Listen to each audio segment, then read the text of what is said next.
여러분은 이런 생각 해보신 적 없으신가요? 이 사람 범인 아닌 것 같은데 수사나 판결이 잘못된 것 아닐까? 오늘 다룰 사건은 잘못된 수사와 재판으로 인해 한 사람의 삶이 나락으로 굴러떨어졌던 그런 사건입니다. 1952년 2월 25일 아오모리현 히가시츠가르군 타카다무라의 한 가정집에서 57세 여성의 시신이 발견됩니다. 피해자 여성은 누군가에게 성폭행을 당한 흔적이 있었고 목을 졸려 숨진 상태였으며 집안에 있던 현금도 범인에 의해 도난당한 것으로 밝혀졌는데요. 경찰은 사건 직후 현장 수색 과정에서 범인이 남겼을 만한 유류품이나 흔적을 확인하던 도중 피해자의 집에 남겨진 수건 한 장을 증거물로 확보하게 됩니다. 그런데 피해자의 손자는 경찰 조사에서 이런 증언을 합니다. 이 수건 옆집 요네 아저씨 물건이에요. 당시 경찰은 손자의 증언을 바탕으로 이 수건이 유력한 단서라 파악했고 거기에 더해 이웃집에 살던 아이가 이런 증언을 하게 되는데요. 해가 진 다음 요네 아저씨가 얼굴을 가리고 걸어가는 걸 봤어요. 이에 경찰은 아이들의 증언을 바탕으로 피해자의 옆집에 살던 30세 남성 요네야 시로를 용의자로 지목. 사건 발생 일주일 후인 1952년 3월 2일 그를 강도살인 및 성범죄 혐의로 체포하게 됩니다. 하지만 체포된 요네야는 자신의 혐의를 극구 부인하며 전 결백하다고요. 진범은 다른 사람이에요.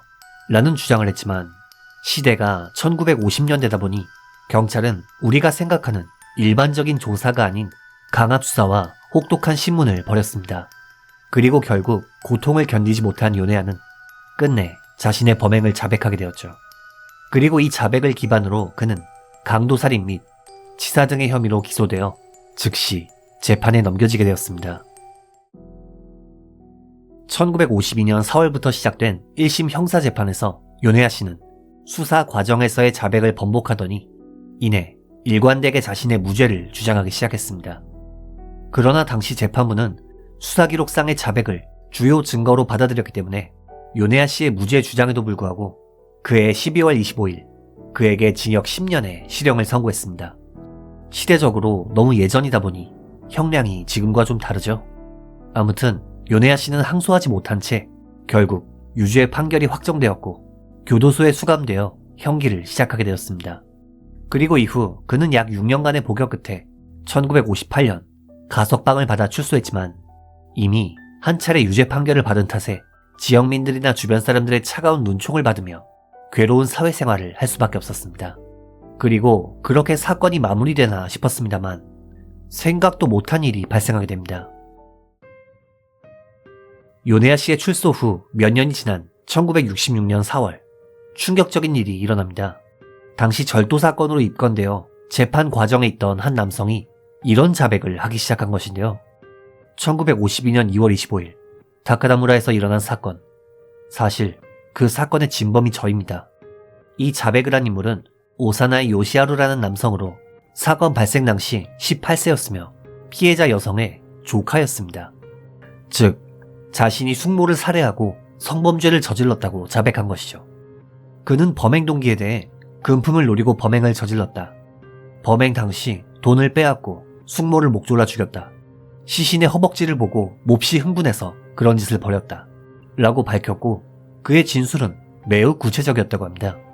심지어 그의 이러한 충격적인 자백 내용은 범행 현장과 부합하는 매우 디테일한 부분도 포함되어 있었고 검찰은 국립대학 법의학 교수 등 전문가의 자문을 받아 자백의 신빙성을 검증했는데요. 그런데 조사 결과 오사나이의 진술에는 피해자의 시신에서 확인된 상처 및 범행 흔적과 일치하는 부분이 매우 많았기 때문에 그의 자백은 그가 진범임을 입증하는 강력한 증거가 되었죠. 다만 물증면에서 결정적인 증거가 부족했음에도 검찰은 1967년 2월 23일 그를 공식 기소하게 됩니다. 당시 경찰이 이렇게 기소를 서둘렀던 이유는 기소를 고려하던 시점이 공소시효가 성립되기 딱 이틀 남은 시점이었기 때문이죠. 오사나이에 대한 재판은 도쿄 지방법원에서 진행되었습니다. 그런데 정작 법정에선 오사나이는 이전 자신이 자백했던 내용을 전부 부인하더니 나는 관련 없다. 무죄다. 그런 소리 한 적 없다. 라는 말을 하는 한편 억울하게 허위 자백을 했던 것이다. 라고 주장하며 갑자기 무죄를 호소하기 시작했습니다. 그리고 이에 따라 재판에서는 자백의 신빙성이 핵심적인 쟁점이 되었는데요. 1968년 7월 도쿄 지법은 심리 끝에 오사나이의 법정 진술을 받아들여 자백 내용이 허위인 것으로 판단하고 그에게 무죄 판결을 선고했습니다. 하지만 당시 검찰은 이를 결코 납득할 수가 없었는데요. 그도 그럴 것이 직접적인 증거나 증인이 없을 뿐 이 정도로 디테일하며 실제 범행과 부합하는 자백을 거짓으로 지어낸다는 것은 현실적으로 불가능하기 때문이었죠. 그리고 항소심 과정이 진행 중이던 1970년 5월 5일 오사나이는 갑자기 극단적인 선택으로 세상을 떠나게 되었습니다. 참고로 이 사망, 원인은 밝혀지지 않았다고 하네요.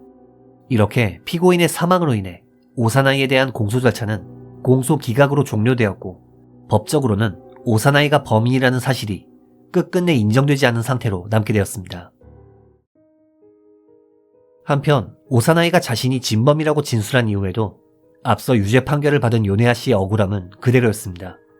애초에 옆집 아이가 진술했던 해가 진 다음 요네아 아저씨가 얼굴을 가리고 걸어오는 걸 봤어요 라는 증언 역시도 2월의 아오모리현은 춥기로 유명하기 때문에 동상을 피하기 위해 얼굴을 가리는 것은 상식인데 고작 얼굴을 가렸다는 이유로 범인 취급을 당한 것은 물론 출소 이후에도 성폭행범, 살인자라는 꼬리표가 지긋지긋할 정도로 계속 따라다녔기 때문이죠. 이에 검찰은 그의 재심을 신청하게 되었고 이 과정에서 어처구니 없는 일이 발생하게 됩니다. 여러분은 검찰 동일체의 원칙이라고 들어보셨나요? 이 사건에 한해서 이 부분을 쉽게 설명드리자면 검찰은 하나의 조직으로 사건에 동일한 입장을 취해야 한다 라는 이야기로 쉽게 말해 A라는 사건이 도쿄에서 기소되건 오사카에서 기소되건 검찰 입장이 동일해야 한다는 것인데 아오모리현 검찰은 과거 요네아 씨를 범인으로 몰아 기소했는데 정작 도쿄 검찰은 오사나이를 범인으로 기소했던 것이죠. 즉 같은 사건임에도 지역의 검찰이 각기 다른 입장을 보인 것입니다. 그리고 결국 요네아 씨의 억울한 사연을 듣게 된 일본 변호사 연합회는 억울하게 옥살이를 난 요네아 씨를 지원하기 위해 움직이기 시작했습니다. 이후 1976년 10월 30일 마침내 그의 재심이 시작되었고 1978년 7월 31일 아오모리 지방재판소에서 열린 재심에서 요네아 씨에 대한 무죄 판결이 선고되었습니다. 당시 재판부는 판결문을 통해 현장에 남은 체액의 혈액형이 요네아의 것과 일치하지 않는다. 당시 요네아를 범인으로 지목했던 목격자 진술도 신빙성이 낮다. 요네아의 자백보다는 오사나이의 자백이 현장 상황과 부합한다. 라는 말로 사건 발생 26년 만에 요네아 씨의 결백이 공식적으로 인정되어 비로소 누명을 벗을 수 있었습니다. 그리고 검찰 역시 재심 무죄 판결에 항소를 포기함으로써 요네아 씨의 무죄가 최종 확정되었죠. 이후 그는 비교적 평온한 말년을 보내다 2006년 84세를 일기로 생을 마감했다고 합니다. 이번 영상 어떻게 보셨는지요? 개인적으로는 한 가지 납득이 가지 않는 부분이 있습니다. 검찰의 항소가 있었다고는 해도 오사나이는 무죄 판결을 받았는데 대체 왜 극단적인 선택으로 세상을 떠났던 걸까요? 무죄인데 말이죠. 만약 그의 죽음이 극단적 선택이 아닌 타살이었다면 오사나이의 죽음으로 가장 이득을 보는 사람은 누굴까요? 강압 수사가 들통나는 것이 두려웠던 경찰? 잘못된 판결로 무고한 사람을 투옥시킨 재판관? 명확히 밝혀진 것은 없지만 여전히 의문점이 남습니다. 피해자분의 명복을 빌며 영상을 마칩니다. 규미사였습니다.